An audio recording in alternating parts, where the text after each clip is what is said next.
ഇന്നപ്പോൾ പതിവ് പോലെ തന്നെ ഒരു ക്ലാസ് ഉള്ള ദിവസമായിരുന്നു കേട്ടോ. അപ്പോൾ കാലത്ത് തന്നെ നമ്മൾ ക്ലാസ്സിൽ പോകാൻ വേണ്ടി ഇറങ്ങിയിട്ടുണ്ടായിരുന്നു കേട്ടോ. പിന്നെ ക്ലാസ്സിൽ പോകുന്നതിന് മുന്നേ ഞാനൊരു ചായ കുടിച്ചിട്ട് ക്ലാസ്സിൽ പോയി കേട്ടോ. പിന്നെ ഇന്ന് നമ്മുടെ അനന്തൊക്കെ വന്നിട്ടുണ്ടായിരുന്നു കേട്ടോ. അപ്പോൾ നമ്മളങ്ങനെ വർത്താനമൊക്കെ പറഞ്ഞ് അങ്ങനെ നിന്നു കേട്ടോ. ഇന്ന് പിന്നെ ട്യൂട്ടർ ക്ലാസ് ആയിരുന്നു. അങ്ങനെ പിന്നെ ഉച്ചയ്ക്ക് ക്ലാസ്സൊക്കെ കഴിഞ്ഞ് അങ്ങനെ ഫുഡൊക്കെ കഴിക്കാൻ വേണ്ടി നിൽക്കുന്ന സമയത്താട്ടോ പ്രതീക്ഷിക്കാണ്ട് ഒരാൾ വന്നിട്ടുണ്ടായിരുന്നു കേട്ടോ. നമ്മുടെ ശില്പിച്ചി എന്നെ കാണാൻ വേണ്ടി വന്നിട്ടുണ്ടായിരുന്നു. എനിക്ക് ഭയങ്കര സന്തോഷമായിട്ടോ.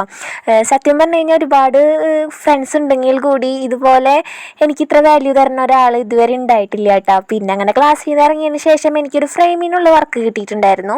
അപ്പോൾ അതിൻ്റെ കുറച്ച് കാര്യങ്ങളൊക്കെ മേടിക്കാനുണ്ടായിരുന്നു. അങ്ങനെ വീട്ടിൽ എത്തി വയ്ക്കുന്ന ഡ്രസ്സ് പോലും മാറാണ്ട് ഞാൻ ശില്പേച്ചി കൊണ്ടുവന്ന ആ സാധനം കഴിക്കാൻ വേണ്ടിയുള്ള ഇതിലായിരുന്നു കേട്ടോ. ഒരു ദിവസം ഞാൻ ഭയങ്കര മൂഡ് ഓഫ് ആയിരിക്കുന്ന സമയത്ത് ശില്പേച്ചി എന്നോട് പറഞ്ഞിട്ടുണ്ടായിരുന്നു, നിനക്ക് ബിരിയാണി മേടിച്ച് തരാടീന്ന്.